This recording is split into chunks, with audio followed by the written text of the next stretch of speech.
Espera mais um pouquinho para dar 7. Isso, mas já está no ar. Sim. Aí só fica aparecendo o banner ali, né? Já tá, gente, já. Isso, nós estamos aqui. Ó.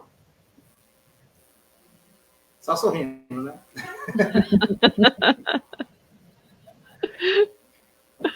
Vou chamar aqui. Ver se está online. Eu estou pedindo o teste aqui para ver se está online aqui. Tá, porque eu tô olhando no meu... Ah, você está olhando? No meu Face. Então tá, faltam 3 minutos, né? Só tô eu ali.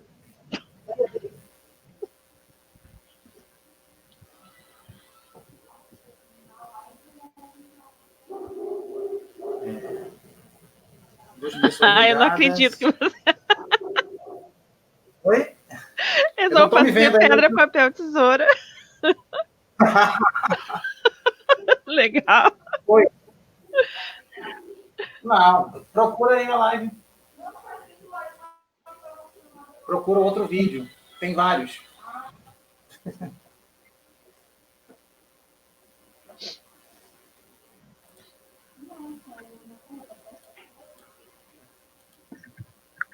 Isso. Então não pode ficar aqui, senão vai atrapalhar a câmera. Eu vou fechar aqui. Senão a gata vai passar na câmera.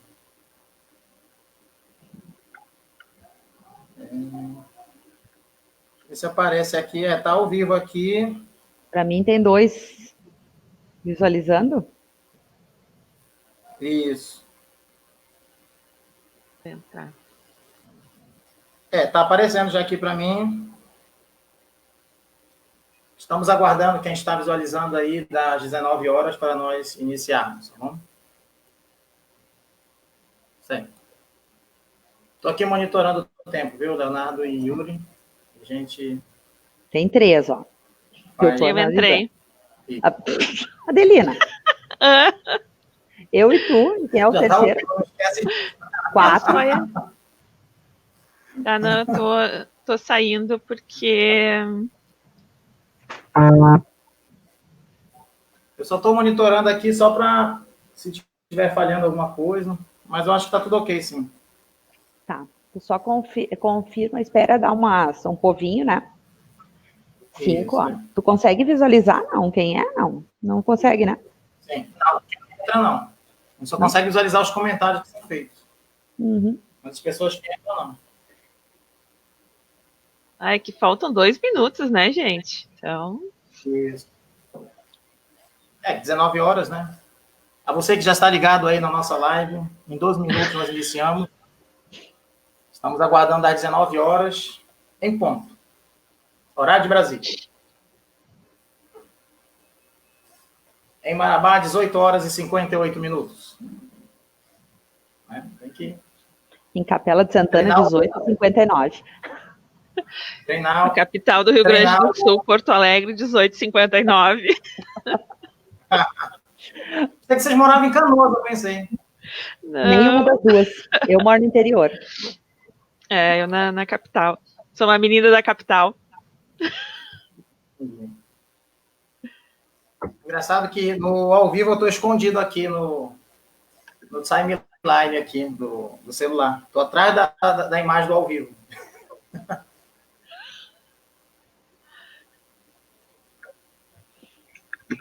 Vou tirar aqui rapidinho o slide só para a gente fazer a apresentação inicial, né? Quando começar às 19 horas, para todo mundo ver a gente.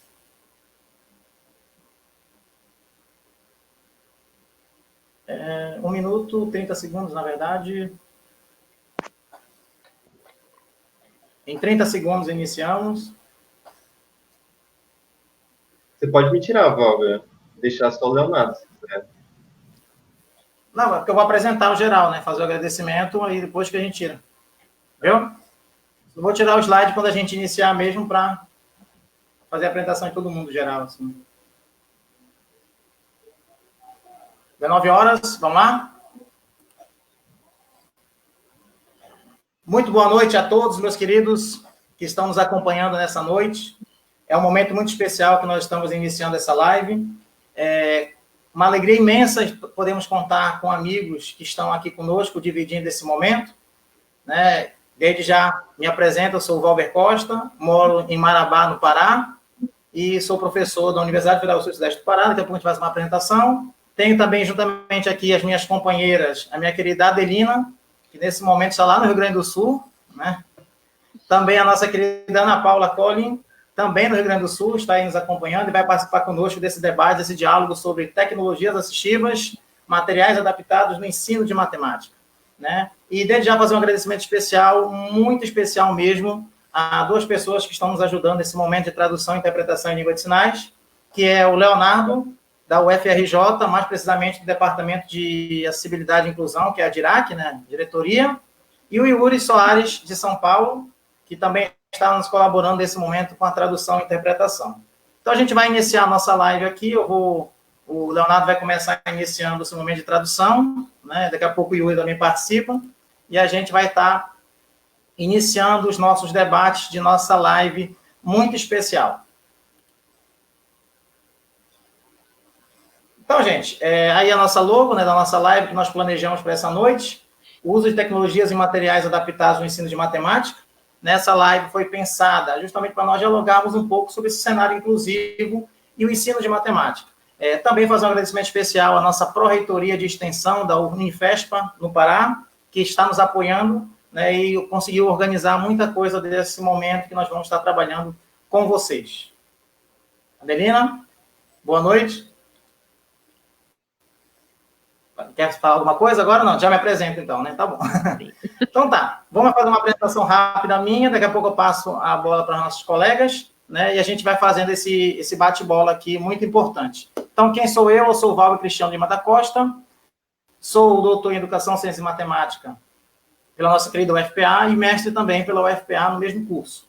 Tem algumas especializações já concluídas, né? Algumas em andamento, mas eu destaquei aqui as concluídas, em Libras e Metodologia do Ensino da Matemática, Educação Especial Inclusiva, Tradução de Libras, né? Sou pedagogo, sou matemático e também sou formado em Letras Libras pela nossa querida UFSC. E atualmente, como eu já deixei claro, né, sou professor da Unifespa, mais precisamente na Faculdade de Ciências da Educação, da nossa querida Unifespa em Marabá. Então, aqui tem aqui a minha foto, né? Esse é o meu sinal, tá bom? Quem me conhece, o W no nariz, é isso? E aí tem algumas apresentações iniciais de alguns dos nossos trabalhos que do decorrer da live a gente vai estar conversando com vocês. Adelina, Ana Paula, boa noite. Boa noite. Eu sou a Ana Paula de Souza Collin, moro no Rio Grande do Sul. Atualmente eu sou pós-doutoranda do programa de pós-graduação em Ensino de Ciências e Matemática, aqui da UBRA, em Canoas, no Rio Grande do Sul. Sou doutora em Ensino de Ciências e Matemática pela UBRA, mestre em Ensino de Ciências e Matemática pela UBRA, especialista em Educação Matemática aqui pela UBRA também, no Rio Grande do Sul, e licenciada em Matemática pela Unicinos, Universidade do Vale do Rio dos Sinos, aqui no Rio Grande do Sul. Sou integrante do LEI, colaboradora do LEI, que é o Laboratório de Estudos de Inclusão, dentro do programa de pós-graduação em Ensino de Ciências e Matemática, e atualmente trabalho junto à Secretaria de Educação do Estado. Ok. Eu sou a Maria Adelina Halpes Ganzerla, fiz doutorado e mestrado em Ensino de Ciências e Matemática pela UBRA, aqui Rio Grande do Sul, trabalhando com tecnologias assistivas, né? Tenho especialização em Informática na Educação também pela UBRA, e sou bacharel em Informática também pela UBRA, e trabalho nos cursos de computação aqui da UBRA, né? Já trabalhei com o curso de pedagogia, também as licenciaturas na área de TICS, e sou pesquisadora na área de tecnologia assistiva, como colaboradora também no projeto LEI, Laboratório de Estudos de Inclusão. Sou colega da Ana Paula, então fazemos essa parceria. Ok. Pessoal, o que nós pensamos primeiro, né? Iniciar contextualizando algumas coisas, né? Nós temos 1 bilhão de pessoas no mundo que tem algum tipo de deficiência, né? Que possuem alguma deficiência ou alguma síndrome. 200 milhões de pessoas necessitam de óculos, né? Eu sou ou um tipo de aparelho para baixa visão, e não tem acesso, então é um índice muito alto. 70 milhões de pessoas necessitam de cadeira de rodas, porém só de 5 a 15% dessas pessoas têm esse acesso. 360 milhões de pessoas têm perda auditiva ou moderada, e infelizmente somente 10% das pessoas têm acesso à produção de aparelhos auditivos, tá? Então, é um índice muito grande. No censo demográfico, né, no IBGE, de 2010, que foi o nosso último censo, 45 milhões de brasileiros se declararam com algum tipo de deficiência. Isso é 23%, quase 24% da população brasileira. E essas deficiências, né, aqueles que se declararam total ou grande ou incapacidade para enxergar, ouvir, andar, subir escadas, né, ou alguma deficiência intelectual ou mental. Né. Nós trouxemos um dado do INEP Educacenso de 2019, né, que 1,2 milhões de matrículas de alunos é o público-alvo da educação especial. Sendo que 70% estão centradas no ensino fundamental, né? Então, principalmente o ensino fundamental 1. Tá? Então, com isso, nós trouxemos também os dados, né, das matrículas em escolas regulares, né? A deficiência e o total. Então, olhem que é um índice muito alto, né? E aqui são só as principais deficiências, vamos dizer assim, os síndromes, né? Tem outras que também não estão nesse censo, tá? Então, é muito grande. São dados de 2019, né? A sinopse da educação básica. Bom, tendo em vista todo esse cenário, o que acontece? Nós necessitamos de recursos, né? Nós necessitamos de acessibilidade. Como é que nós vamos conseguir chegar nesse aluno, né? Nesse estudante, conseguir nem passar um conteúdo, dar uma noção para ele do que é a matemática da vida, trabalhar com dinheiro, saber contar, se comunicar, né? Então, para isso, nós temos algumas coisas. Temos acessibilidade, que tem não só acessibilidade na questão dos carros, né, mas também da internet, né? Como é que eu vou acessar um site se eu sou cego, por exemplo, né? Acessibilidade, se eu sou cego, como é que eu vou utilizar uma via pública, né? Tem que ter os pisos táteis, tá? E aí vem a tecnologia assistiva, né? Tecnologia acessível, e também os materiais adaptados. Às vezes nós precisamos fazer isso. Tá? E aí, trazendo um panorama aqui para nós, né, o que é uma tecnologia assistiva, uma tecnologia acessível, né, às nossas TAs? Segundo a Becher, né, que é a nossa autora, ela diz que é um arsenal de recursos e serviços que proporcionam autonomia à pessoa com deficiência. E isso também pode ser ampliação de habilidades funcionais para pessoas com deficiência ou pela idade. Às vezes a gente precisa usar uma bengala quando já está com uma certa idade, ou então momentaneamente, eu quebrei o pé, estou com uma tala, né, um gesso, então eu preciso também de alguns recursos, né? E aí, esses recursos vão de uma simples bengala que todos conhecem, né, até controles eletrônicos, coisas mais elaboradas, vamos dizer assim. E aí, isso tudo nós temos regulamentação, né? A portaria 142 de 2006, ela regulamenta o CAT, que é o Comitê de Ajudas Técnicas, e nesse comitê foi feito por várias pessoas, né? Então foi um grupo de especialistas, que foi pessoal da educação, pessoal da tecnologia, várias pessoas se reuniram e formaram 11 categorias. Tá? E nessas 11 categorias, hoje nós temos 12, que entrou a categoria do esporte e lazer. Por quê? Porque o esporte e lazer, ele também precisa de alguns recursos, né? Por exemplo, ali tem, no canto inferior direito, né, tem uma figura de cegos jogando goalball, né, é o futebol dos cegos. Eles precisam também de uma TA. Por quê? Porque eles precisam de uma bola que tenha um guiso para eles poderem ouvirem. né? Tem os cadeirantes que fazem corridas, então o esporte e lazer ele também entrou nessa categoria. Então, no comitê técnico são 11 categorias e para nós foi acrescida mais uma que seria esporte e lazer. E dentro dessas nós temos várias, e nós vamos, ao longo da apresentação, né, eu e meus colegas, nós vamos mostrar para vocês algumas dessas categorias que são utilizadas. Tá? E aí algo bem importante de lembrarmos que a TA ela é um recurso para o usuário. Pensem naquilo que sem aquela tecnologia, sem aquela assistência, ele não poderia fazer. Tá? E é diferente do recurso educacional. Por quê? Se eu tiver lá um jogo, um site que tenha jogos, e um cadeirante, por exemplo, acessar esse site, esse jogo, ela não é uma TA. Por quê? Porque não foi feito nenhuma adaptação. Né? Ele tem os recursos que ele precisa para isso. Agora, se esse jogo for feito, por exemplo, tiver uma tradução em Libras, aí ele já conta como uma TA. Por quê? Porque ele tem uma adaptação. Sem isso, o surdo não poderia entender. Tá?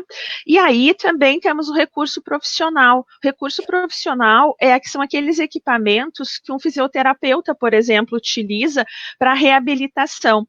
Isso não é uma TA. Por quê? Porque isso é reabilitação. A TA ela vem como uma assistência, né? Então, sem a TA não é possível fazer certas coisas. Bom, e aí nós temos os recursos acessíveis. O que é isso? É muito junto a tecnologia assistiva com recursos acessíveis, com os recursos assistivos, né? Mas os acessíveis são aqueles, por exemplo, livros adaptados, né? Nós temos um livro que foi feito aqui na nossa universidade, na UBRA, que é a Cinderela Surda. Ele é contado de uma forma diferenciada, para os surdos, e a Cinderela é surda. Tá? Então, se chama acessíveis em função disso, teve essa adaptação.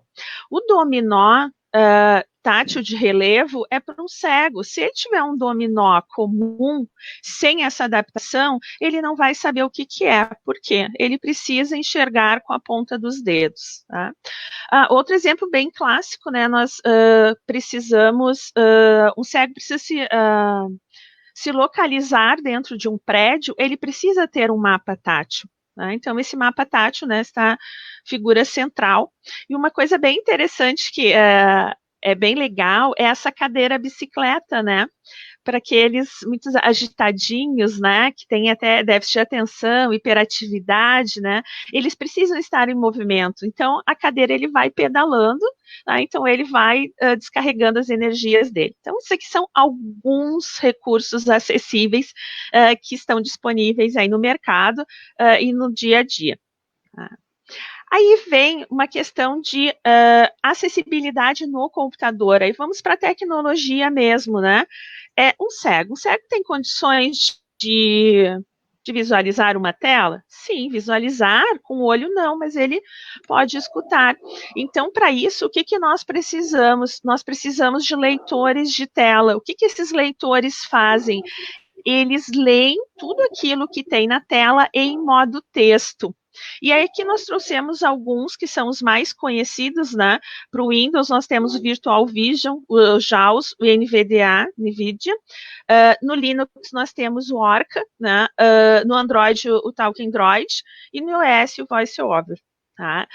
Então, o que são 100%? Não, porque muitas vezes a pessoa que está programando lá, que está confeccionando, né, a página, ela esquece de alguns detalhes que tem que ser em modo texto. Por exemplo, uma imagem, se tem uma imagem, tem que ter a legenda, né? Então, isso na computação a gente diz que é o alt. Se não tiver essa tag alt, o que vai acontecer? O leitor vai ler o nome da figura. Né? E às vezes a gente sabe, quando faz download de uma imagem, né, vem um nome enorme lá, e aí o pessoal esquece de colocar, então, essas informações, porque um cego ele tem que visualizar, e para ele visualizar, ele vai, nesse caso, visualizar escutando, né, por um outro sentido. Valber, contigo, os tradutores de Libras.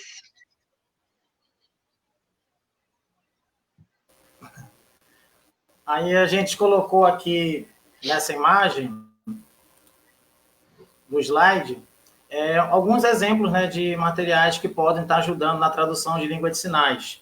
A gente sempre faz uma coisa que as iniciativas são muito boas, mas a gente sabe das limitações. Aí tem o IBENA, né, o PRODEAF, que o pessoal chama de Handtalk também, né? E aí a gente vê o quanto é importante esse início dessa comunicação.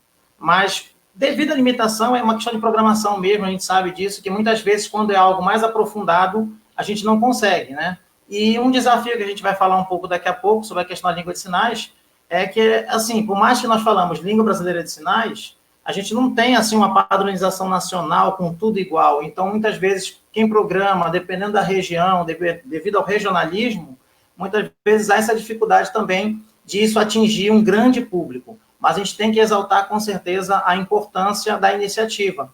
Claro que a gente pode estar trabalhando de uma forma de aprimorar mais esses aplicativos. Derina? É ensino de matemática. Como a nossa temática é ensino de matemática, então a gente traz aqui para vocês um ensino de matemática no contexto da inclusão escolar. O que a gente sabe sobre o ensino de matemática? Que a matemática ela está presente no nosso dia a dia de diversas maneiras. Então, a aprendizagem matemática ela compõe um instrumento semelhante à alfabetização na formação para o exercício da cidadania. Então, a gente também, assim como a gente faz o letramento, a gente faz o numeramento, né? O aluno tem que aprender os números, aprender a contagem, para conviver em sociedade de diversas maneiras. Então, o domínio de habilidades matemáticas, como a contagem e reconhecimento numérico, auxiliam nas situações cotidianas da vida em sociedade. Pode passar, Adelina. Habilidades de raciocínio, capacidade de concentração, de resolução de problemas e de conexões entre outras áreas de conhecimento são habilidades que a gente deve desenvolver dentro do ensino de matemática. O professor de matemática, ele não pode assumir nunca que o aluno deficiente ele não é capaz de aprender e continuar sempre trabalhando com o princípio da homogeneidade. Então, todo aluno é capaz de aprender, seja deficiente ou não. Alguns vão ter algumas dificuldades a mais, outros vão ter mais facilidade, mas todos podem aprender de acordo com as suas potencialidades. É fundamental que a aprendizagem em matemática, e principalmente a formação dos conceitos matemáticos, ela seja relacionada à realidade do nosso aluno, tá? Principalmente do aluno com deficiência. Então, é importante que quando for se trabalhar o ensino de matemática com deficiente, que se leve em conta a realidade desse nosso aluno.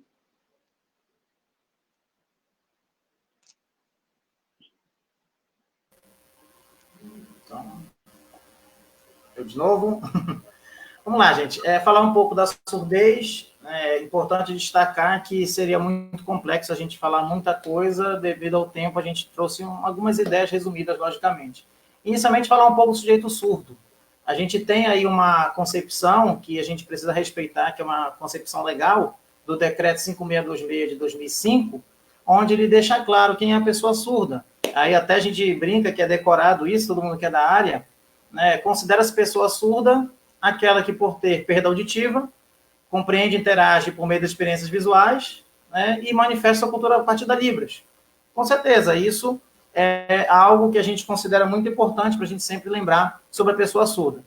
Corroborando com isso, né, Quadros, em 2019, no seu livro, ela deixa claro que o surdo é aquele sujeito que se identifica enquanto tal e, comumente, é aquele que aceita e usa a língua de sinais, né? Falando um pouco da Libras, que é esse componente importantíssimo da educação de surdo, da vida do surdo, porque é a língua natural dele, né? Ou seja, o surdo, naturalmente, ele tem dentro de si esse input linguístico para aprender a língua de sinais, né? Em alguns contextos também é a língua materna, a gente sempre discute sobre essa questão. E ela deixa muito claro que a língua de sinais ela é completa, a gente não tem como desprezar a importância dela. Muitos antigos falavam que a língua de sinais teria alguns pormenores que seriam dificuldade para a educação de surdos, mas pelo contrário, historicamente já foi derrubado, que a Libras ela tem todos os fatores fundamentais que qualquer outra língua, seja ela da modalidade oral escrita, né, ou seja, a sinalizada. Falar um pouco da questão da tradução, porque é um dos processos, né, muito importante na educação de surdos, na vida do surdo, quando a gente vai falar um pouco de tradução, que vai ser passar de uma língua para outra. Né? E no contexto da matemática, a gente traz aí o exemplo de Silveira, quando ela deixa claro que um dos desafios da tradução da linguagem matemática, e no caso do surdo, a partir também de algumas pesquisas, a gente vê que há sempre um desafio, porque a Libras ela é uma língua diferente da língua portuguesa. No momento que o professor, em sala de aula, ele vai trazer uma questão matemática, ele comumente traz, ele enquanto ouvinte, traz a questão em língua portuguesa, e o surdo precisa fazer uma tradução para a língua de sinais. E essa tradução tem que ter sentido. Não só fazer uma tradução que a gente chama ao pé da letra, quando normalmente não vai dar o objetivo central que precisa ser alcançado. Né? E também, para finalizar um pouco sobre surdez aí, destacar a importância, nesse contexto dos materiais adaptados, o uso de recursos didáticos. Porque a gente percebe que na educação matemática, só a sala de aula, muitas vezes, não há tempo, muitas vezes não tem como suprir aquela necessidade da pessoa surda. Então, a gente traz aqui alguns exemplos, né, a partir das imagens, que a Adelina vai passar aí, que justamente a gente traz nessas imagens o uso de alguns recursos didáticos construídos. Pode passar isso. Aí eu tenho vários exemplos aí, inclusive esses materiais didáticos que são construídos, eles são, muitos deles, de materiais alternativos, né? Materiais reaproveitados, materiais de baixo custo, né? Onde a gente precisa apenas da criatividade, né? Um pouco da simbologia, matemática, né? De sinais, registro dos sinais em papel, e isso vai sendo interação para as pessoas surdas, né? E no caso desses exemplos aí, crianças das séries iniciais interagindo aí, eu destaco alguma dessas imagens aí, fazendo um pequeno ábaco, né, com um palito de churrasco, trazendo tampinhas de garrafa, materiais bem simples mesmo, que vão estar ajudando nesse contexto de sala de aula. Delina? Isso. Aqui eu trago alguns exemplos, né, de um projeto que nós estamos aplicando, inclusive estou aí orientando uma bolsista, justamente também dando continuidade a essa ideia dos recursos didáticos, né, princípio fundamental da contagem, divisão, antecessor e sucessor, né? São alguns desses exemplos aí, ó, dominó em língua de sinais, dominó de frações, tudo isso a gente vai estar ajudando em sala de aula para que possa ter um conhecimento matemático um pouco mais aprimorado para esse sujeito surdo.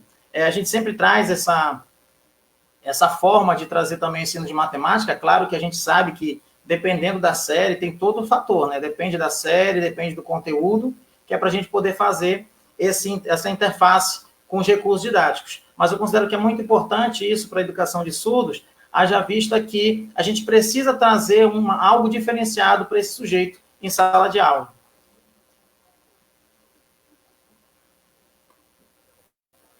Isso. Aí eu trago aqui um símbolo, né, uma imagem, uma logo de um projeto nosso aqui, que a gente desenvolve aqui na universidade, que é o projeto Léxico Matemático às Comunidades Surdas de Marabá, que ele tem sido desenvolvido ao longo desse ano de 2020, né, e o nosso objetivo é investigar os sinais matemáticos em Libras da nossa realidade daqui de Marabá. E, ao final, nós pretendemos criar um glossário a ser disponibilizado para a comunidade. Também um exemplo que a gente está trabalhando aí, desse material que venha dar um suporte para a pessoa surda na região. A gente sabe que se a gente for no YouTube, a gente vai encontrar muitos sinais, né, envolvendo a matemática, só que em registro local, envolvendo a educação matemática aqui na região, a gente ainda não encontra muita coisa. É muito raro a gente encontrar. Então, a gente está buscando justamente fazer esse conhecimento a partir dessa pesquisa para que aconteça essa divulgação posterior.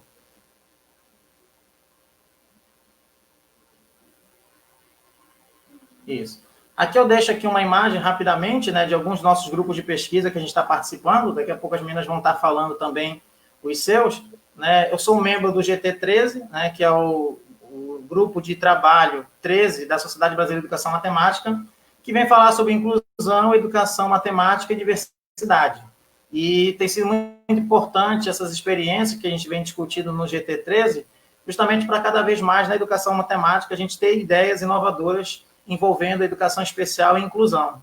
Né? Tenho também participado do grupo de estudos em educação de surdos aqui da cidade de Marabá, né? Apesar de que ele já está um grupo já em expansão, nós temos membros do grupo, nesse período de pandemia, temos grupo até de outros estados, outras pessoas de outros estados. Participo também de um grupo de pesquisa em educação matemática surdez, né? Esse grupo é lá da Unespar, né? Liderado pelo professor Fábio Borges e pela professora Clélia. E participo também na UFPA, um grupo liderado pela professora Marisa, né? Que é o GELIM, o Grupo de Estudos de Linguagem e Matemática, que foi onde eu fiz o nosso querido mestrado e o doutorado. E também deixei aqui destacando, né, um grupo que é a Juventude, Educação e Sociabilidades, que por mais que não esteja ligado à educação matemática em si, mas por eu ser membro, as minhas pesquisas acabam envolvendo educação matemática na realidade inclusiva. Então, eu acho muito importante essas iniciativas também, né? Eu faço essa menção aqui, porque todos esses grupos, de uma certa forma, nos ajudam a cada vez mais sermos pesquisadores que a gente possa trazer um resultado significativo para a nossa sociedade.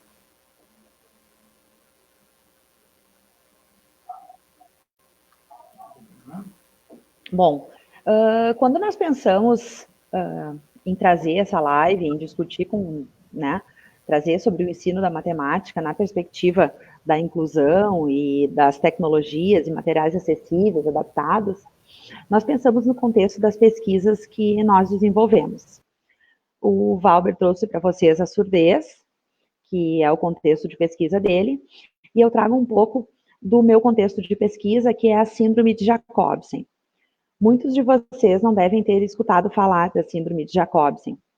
A síndrome de Jacobsen ela é uma síndrome muito rara e ela é uma síndrome genética que afeta ou a deleção ou a duplicação do terminal do braço longo do cromossomo 11. Então, no caso da participante da minha pesquisa de tese de doutorado, a aluna que eu pesquisei, ela tinha a deleção, faltava um pedacinho no par de cromossomo 11. O que essa síndrome causa, né? Ela traz muitas anomalias congênitas, ela apresenta, né, os sujeitos apresentam atraso mental. O diagnóstico dessa síndrome, ele é um diagnóstico feito a partir da análise citogenética, mas também de análise de achados clínicos, e ele é confirmado, sim, por exames físicos e laboratoriais. Essa síndrome, ela recebe o nome de síndrome de Jacobsen, ou 11Q, e ela é uma síndrome que a primeira pessoa que estudou foi o médico dinamarquês Petra Jacobsen, em 1973, então, por isso, a nomenclatura síndrome de Jacobsen, ou 11Q. As características clínicas daqueles diagnosticados com a síndrome de Jacobsen.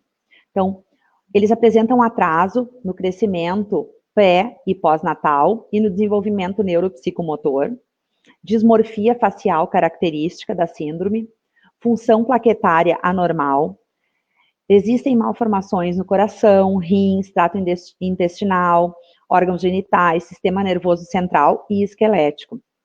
A avaliação é feita por uma equipe multidisciplinar, e essa equipe inclui pediatras, cardiologistas, neurologistas, oftalmos, fisioterapeutas, fonoaudiólogos, né? Então, é uma equipe muito completa para acompanhar o sujeito com essa síndrome. As habilidades psicomotoras são pobres, né, naqueles que têm o diagnóstico da síndrome. Alterações de comportamento, incluindo comportamentos compulsivos, déficit de atenção e hiperatividade. No caso do sujeito de pesquisa do meu doutorado, ela tinha, sim, déficit de atenção, mas não com hiperatividade. E ela é uma síndrome, como eu disse, muito rara, e é estimado 1 a cada 100 mil nascimentos, e a razão do sexo feminino para masculino é 2 para 1. E eu trago para vocês, logo a seguir, um mapa, ele não fica muito visível na tela, mas só para a gente poder considerar como ela se apresenta aqui no Brasil. A fonte desse mapa é um grupo de pais com crianças diagnosticadas com síndrome de Jacobsen, aqui no Brasil, no qual eu fui inserida pela família da aluna em que eu pesquisava. Quando eu iniciei a minha tese de doutorado, em 2013, ela essa 2013, 2014, que eu iniciei a pesquisa com essa aluna, havia apenas ela diagnosticada aqui no Rio Grande do Sul, que é o estado onde eu moro. Hoje tem 3 diagnósticos.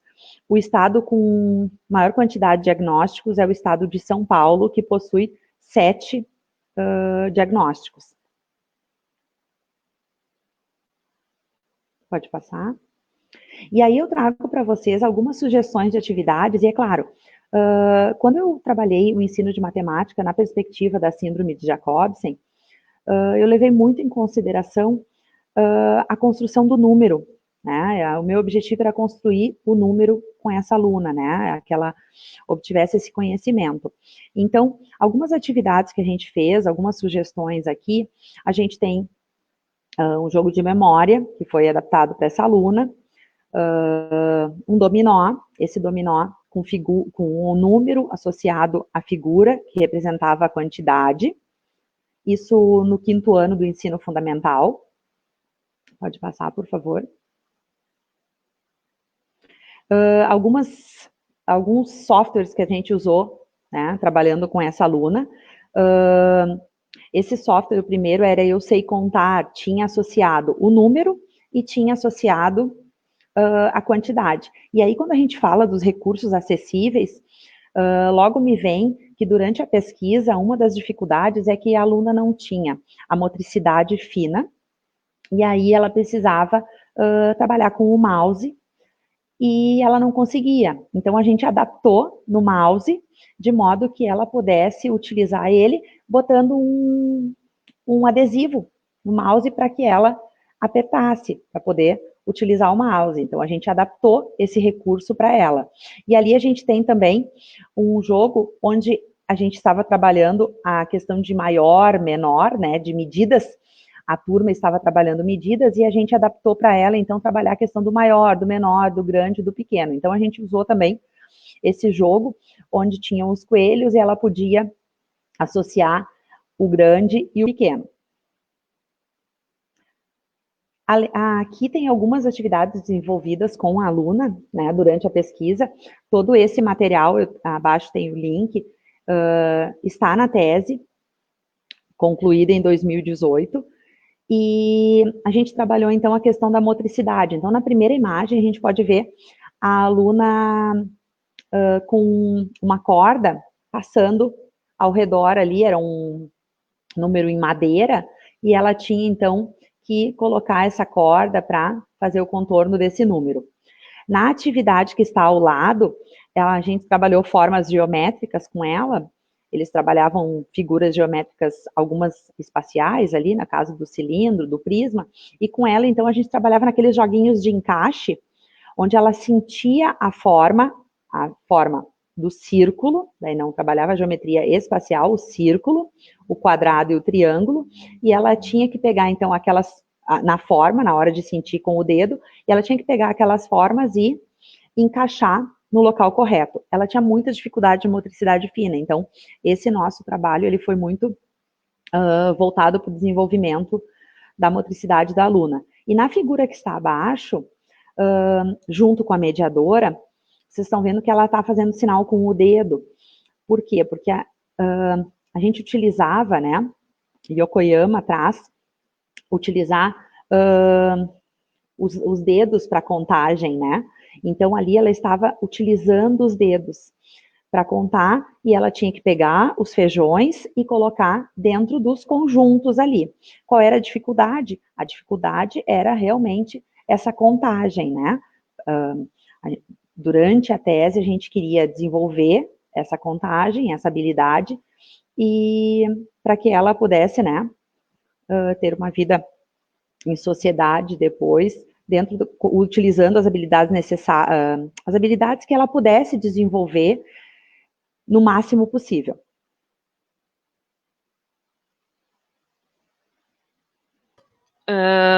Os colegas, então, apresentaram as suas pesquisas, né, no campo da surdez e da síndrome de Jacobsen, e eu trabalho com a questão do cego, na deficiência visual.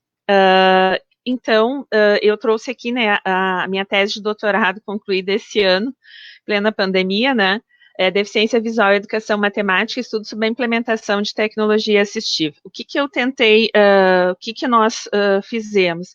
Foi trazer a questão do deficiente visual, né, e aí nós temos 3 categorias, ele é cego, cego de nascença, ou ele perdeu a visão, né, por algum motivo, e enxerga apenas uma luminosidade ou não enxerga nada. E nós temos o cego legal, que é aquele que enxerga no seu melhor olho, menos do que 5%. Então, ele já é considerado um cego legal, apesar de ter os resquícios de visão.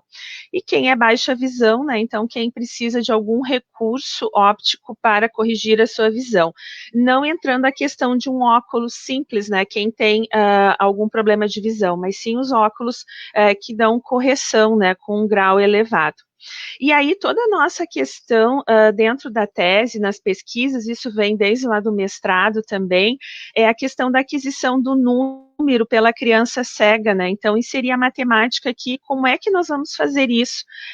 Sem a tecnologia assistiva não tem como, porque, vamos pelo princípio, um cego se comunica pela escrita, né?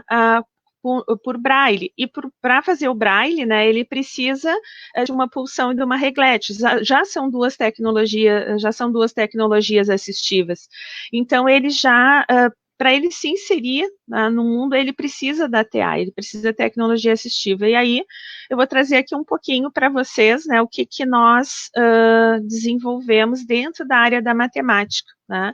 Então, nós temos no canto inferior direito, né, ali escrevendo em braille, e diferente da Libras, né, que ela tem, eu brinco que Libras tem sotaque, né, porque de um local para o outro muda os símbolos, o braille é universal, os mesmos pontos brailles que são aqui no Rio Grande do Sul, é no Pará, é em São Paulo, Rio, em qualquer estado e qualquer lugar do mundo também, né, então isso é uma convenção, e nós temos é bem definido isso. Então, um cego, ao ler algo em braille, ele vai entender porque os pontos são os mesmos.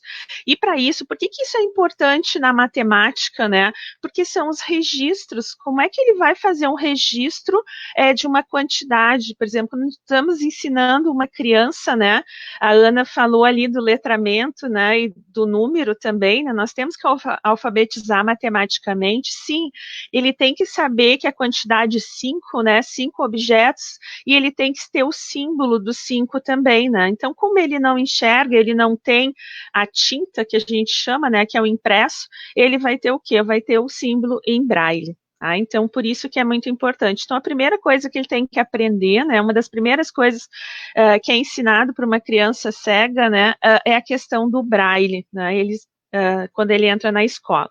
E aí nós trouxemos aqui também, né, a minha tese, as referências estão embaixo também, vocês podem conferir, ela já está publicada. Nós temos ali, né, uma menina que ela já é cega legal, ela tem menos de 5%, então a primeira imagem ali, ela está com uma calculadora ampliada. Observem que a calculadora, ela é grande, ela é ampliada mesmo. E o que acontece? Como ela tem um pequeno resquício de visão, então ela tem que colocar muito próximo ao olho para poder visualizar. Ao lado, nós temos uma calculadora falante. O que ela faz? Ela fala, então, clicou ali, então tem um objeto, esse aluno que está utilizando, ele é baixa visão, então tem o 6 mais 8, né, então ele ia conferindo, então, ao clicar no 6, a calculadora vai falar 6 e assim por diante. Por quê? Porque um cego, então, ele pode, a disposição é a mesma do computador, né, então é a mesma de uma calculadora normal, então ele vai decorar, saber onde estão as posições, e a calculadora vai falando para ele. Abaixo nós temos um aluno também que é baixa visão utilizando uma lupa. Por quê? Porque apesar de já estar no modo ampliado, né, ali deve estar em tamanho 28, a fonte, ele necessita uma maior ampliação. Então, esses são recursos, tá? São TAs que são utilizadas e são utilizadas de modo que traga, que proporcione a esse aluno o aprendizado da matemática. Né? E aqui nós trouxemos um pouquinho do que nós estamos desenvolvendo. Como eu sou professora da computação, eu oriento muitos alunos da graduação, e uma das coisas que o nosso grupo de pesquisa e o grupo da pós-graduação prima muito é trazer a graduação para dentro da pós-graduação. Então, os alunos da graduação trabalham em conjunto, né, com o nosso grupo. E nós fizemos, em 2014, nós desenvolvemos a Contátil, que é a mecanização do material dourado. Foi um trabalho de conclusão do Clayton Marques, do curso de Ciência da Computação. Então, basicamente, ele é o quê? Ele tem unidade, dezena e centena, né? E ao ser acionado as quantidades, ele vai levantar. E aí o aluno pode tatear, né, visualizar, então, com os dedos, né, as quantidades. Abaixo está mostrando a figura A e B. Eu utilizei, a Contátil foi na época do mestrado, né, e no doutorado eu utilizei ela também com os alunos. Então, observe ali que ele está tateando, né, uma dezena e depois a unidade. Por que isso é importante? Pô, mas tem já o material dourado é excelente, mas aqui ele tem a questão do agrupamento. Então, o cego, como ele tem que visualizar com os dedos, as peças podem se separar e ele pode acabar aprendendo de modo errado, né? Então, esse foi um trabalho de pesquisa. E quando nós desenvolvemos a Contátil na fase de validação, surgiu uma outra ideia. Foi uma professora cega que validou a Contátil e disse que o aluno tinha que ter mais interação, que ele tinha que apertar botões. E aí nós perguntamos, tá, mas como, né?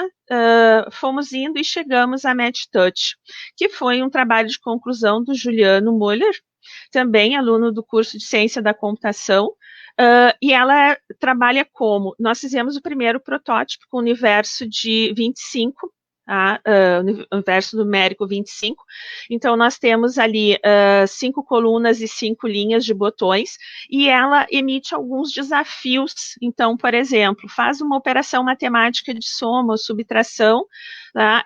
E o aluno tem que devolver a resposta por meio daqueles botões, clicando. Então, observem que ali na figura, onde tem um aluno interagindo, tem 2 botões que estão em vermelho.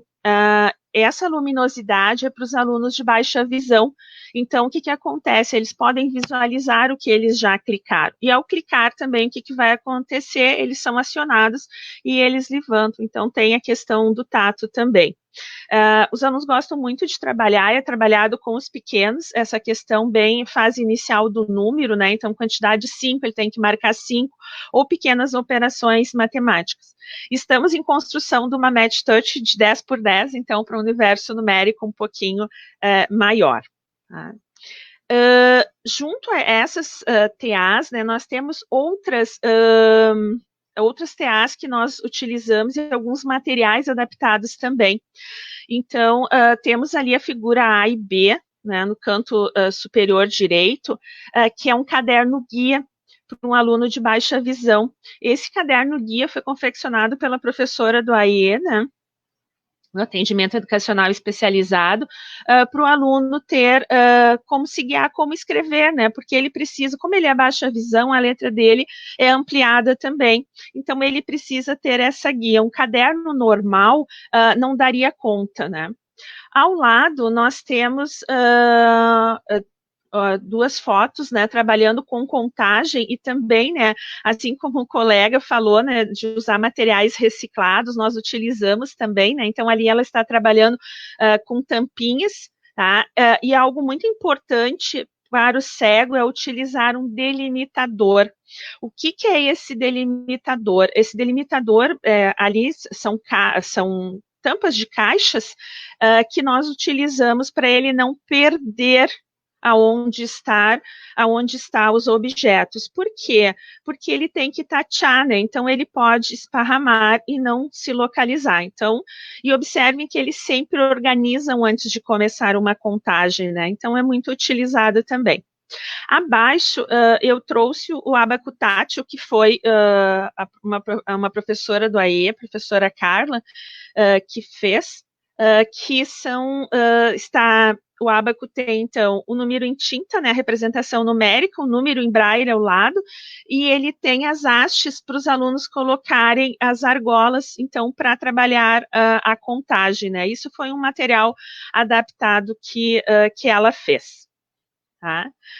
E trouxe aqui para mostrar para vocês também que nós, o nosso grupo de pesquisa, né, em função de trabalhar junto com a computação, nós desenvolvemos alguns equipamentos também, né? Vocês viram a Contatio, a MedTouch, e nós fizemos a DOT, uma impressora de baixo custo, né? Foi feito pelo o aluno Maurício Henks, tá? Do curso de ADS. Também da Ubra, né? E nós, o ano passado, nós ganhamos o primeiro prêmio destaque, né? O prêmio TECOM dos produtos de apoio e de baixo custo, que foi feito na Espanha. Então, foi uma parceria entre a Espanha, o Chile, a Argentina e o Brasil. E nós submetemos 3 trabalhos, os 3 trabalhos foram aceitos, né? E a DOT recebeu esse prêmio em destaque por ser uma impressora Braille de baixo custo, feito com material reciclado, né? É uma impressora que estava com problemas e ela foi adaptada. Por que isso é importante, né? Uma impressora Braille custa em torno de 23 mil reais. E essa impressora, ela foi feita com menos de 300 reais. Então, essa é a diferença, né? Então, eu trouxe para mostrar um pouquinho aqui para vocês, que nós desenvolvemos. Ana? Contextualizar, assim, no caso do professor em sala de aula, é muito importante que o professor, ele redesenhe a prática dele, que ele enfrente os medos. Trabalhar com um aluno com deficiência não é fácil, né? Então, a gente tem que enfrentar, sim, os nossos medos e buscar, durante o processo, formas de ensinar e aprender. A gente tem que ensinar enxergar a todos. É muito importante que o professor de uma classe inclusiva, o professor que trabalha com deficientes na sala dos recursos, ele tenha esse olhar de enxergar a todos. Nós devemos, sim, nas escolas regulares de ensino, buscar formas de inserção de todos nas nossas aulas, né?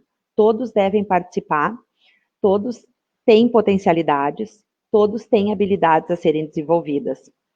E eu trago uma frase que eu acho muito importante, que diz assim: a inclusão, ela se faz de dentro para fora e do coração para o mundo. Quando a gente trabalha com inclusão, a gente entende essa frase, né? A inclusão é, sim, do coração. Então, eu acho muito importante nesse nosso contexto. E aí, eu trago para vocês, para encerrar a nossa fala, o nosso grupo de pesquisa, né? Como o Valber trouxe os grupos de pesquisa dele, nós trazemos o nosso grupo de pesquisa. Nós fazemos parte de um grupo de pesquisa dentro do programa de pós-graduação em ensino de ciências e matemática da UBRA em Canoas. Esse grupo se chama LEI, que é o Laboratório de Estudos de Inclusão. Esse laboratório, ele tem a coordenação da professora Marlise Geller, que é professora do programa, e a gente tem, então, os contatos, né, que vão ficar para vocês, do LEI. Procurem o LEI no Facebook, o LEI no YouTube, o LEI no Instagram, a página do LEI, né, dentro do programa de pós-graduação na UBRA, em Canoas, existe a página do LEI, e o LEI, então, a gente divulga as nossas pesquisas, né? Todas as pesquisas, é um grupo muito bom de trabalhar, e eu e a Adelina estamos aqui também representando o nosso grupo. O interessante do grupo de pesquisa é que, apesar de ser o pós-graduação em ensino de ciências e matemática, nós temos uma equipe bem multidisciplinar, né? Eu, por exemplo, sou da computação, todos nós trabalhamos com a questão da aquisição do número, né? Mas nós temos pedagogos, temos o pessoal das ciências também que trabalha, né? O pessoal da matemática, enfim, né? Um grupo bem eclético. Vou ter que... Oi. Oi? Alô? Atenção, voltaram? Sim. Sim. Vocês estão me ouvindo bem? Oi? Sim. Não está aparecendo nada? Pois é, mas Estranhíssimo o que está acontecendo aqui. Agora foi a tela.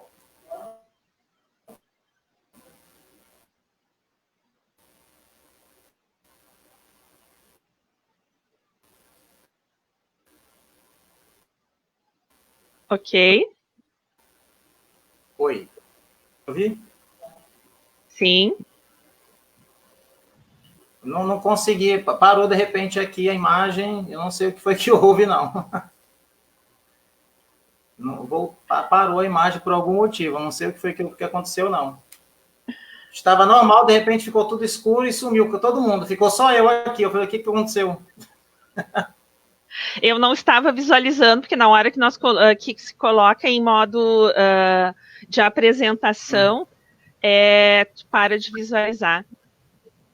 Estava no finalzinho da fala da Ana Paula quando aconteceu essa falha na comunicação aí. Pode voltar o slide aí para a gente. Ali, Adelina, de novo, por favor. Isso, aí, coloca aí o tempo que o Leonardo retorna aí para dar o apoio para o Yuri. Peraí que ele tem que... E aí a gente coloca o slide para finalizar os contatos aí, né? Foi no finalzinho, acho que a Ana Paula pode falar o finalzinho. Pronto. Foi. Nós só estávamos na página do Lei e os contatos do Lei para quem quiser nos seguir o nosso grupo de pesquisa, né? Nós investigamos sempre os processos de ensino e aprendizagem na área de ciências e matemática, e nós temos como sujeitos de pesquisa os professores de sala de aula regular na educação básica, no atendimento educacional especializado, alunos de inclusão com diferentes deficiências. Então, nosso grupo, como disse a Adelina, é bem amplo e coordenado pela professora Marlise Geller. Que está nos acompanhando, né? Também, inclusive, está aqui online com a gente. Sempre. Aproveitando, antes de eu fazer aí essa minha apresentação, os agradecimentos, né? Eu tenho duas perguntas aqui, viu? Uma para a Adelina, que é direcionada para você, Adelina. Sim. É o Carlos Silva, perguntando aqui, o Braille, então, não é uma codificação do alfabeto da língua? A pergunta dele. O Braille, ele é um sistema, tanto que nós chamamos de sistema Braille. Cada símbolo, nós temos 64 pontos, né? E cada desses pontos são feitas combinações para todos os números, para todas as letras e todos os símbolos, tanto símbolos matemáticos quanto químicos, físicos, de música. E o que acontece, então? Como nós temos só 54 combinações, para o número, por exemplo, nós temos um símbolo de número que seria um L virado, né, do Braille, né, seria a posição do L virado e depois um número. Exemplo, é o primeiro ponto, né, um pontinho só. Ele é a mesma representação do número 1. Tá? Então, o Braille, na verdade, ele é chamado de um sistema, é um sistema Braille, em função de ele ter essa questão dessa codificação, né? Não deixa de ser a codificação, mas tem símbolos exclusivos, que são esses símbolos que vão antes do símbolo para dizer o que é. Por exemplo, se vai colocar uma aspa, então tem que colocar, são dois símbolos, né, para aspa. Se for um texto que tiver em negrito, tem um símbolo de negrito. Então ele é bem amplo, por isso ele é chamado de sistema Braille. Espero ter conseguido responder. Pode passar, Adelina. Ok. Eu acho que o Valber caiu de novo. Bom, então, vamos ver se nós estamos... Passa no nosso primeiro. Isso. Ok, então, muito obrigada, né, pela atenção de vocês. Eu deixo os meus contatos, meus e-mails, meu Facebook, né, meu Instagram também, e dentro da página do Lei, que a Ana Paula já mostrou também, nós podemos nos comunicar, né, então, fico à disposição. Oi, aconteceu de novo alguma coisa, eu não sei o que está vendo, não. Vocês estão me ouvindo bem? Sim. Agora sim. Não sei o que está vendo, não. Deixa eu logo me apresentar, então, se acabar de novo, né? A gente vê o que está acontecendo. É um negócio estranho. Vocês estão falando, de repente a tela começa a ficar escura, some todo mundo, só fica eu aparecendo. Eu não sei o que está acontecendo, não, viu? Deve ser coisa encomendada, mas não vamos desistir, não, né? Não. Não é verdade? Bom, deixa eu fazer um agradecimento especial aí, inicialmente, né? A resposta da Adelina foi colocada, e tem também a pergunta aqui da Aline, se existe algum diagnóstico acerca de alunos surdos que saem do ensino fundamental para o ensino médio, né?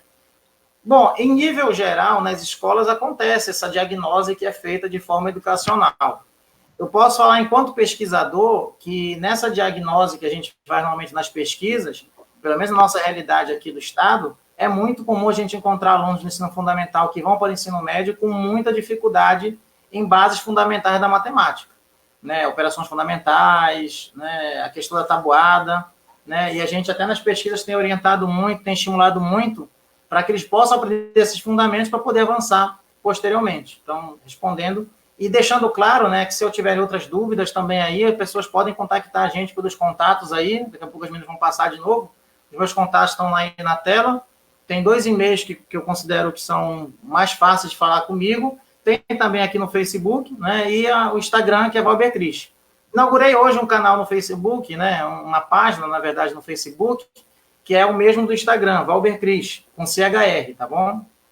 E em breve, a partir de incentivo de alguns colegas aí, estão pedindo para eu fazer um canal no YouTube também, com vídeos de educação de SUS, educação geral, matemática, e a gente está avançando. Nesse período de pandemia, a gente tem que se inovar, não é verdade? Isso é fundamental, né? E os contatos das meninas, podem passar de novo aí, para ver se passou batido aí nas falhas, né?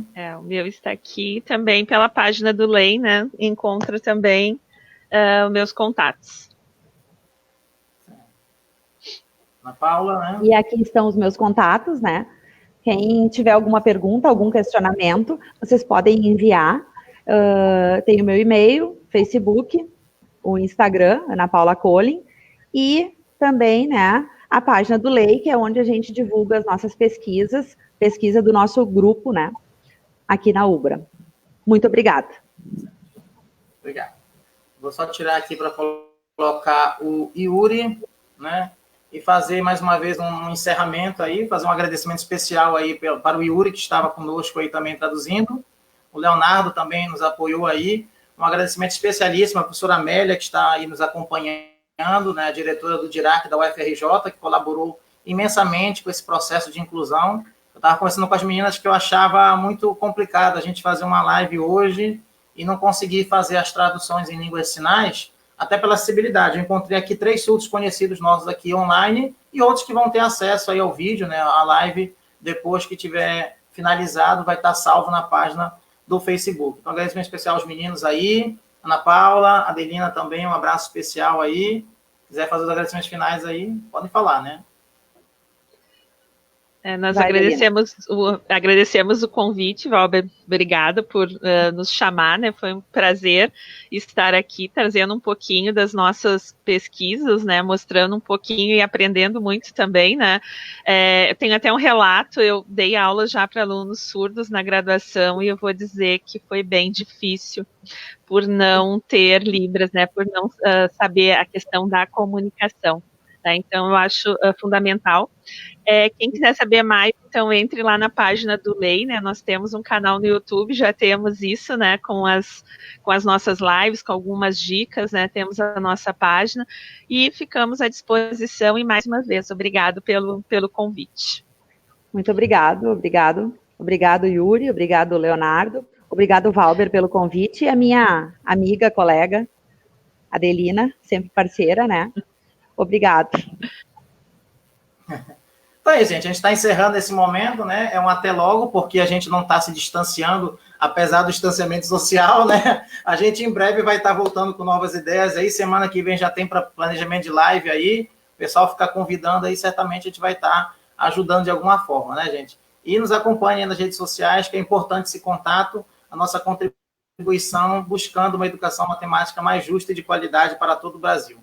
Um abraço, gente, boa noite e até a próxima. Vai. Tchau.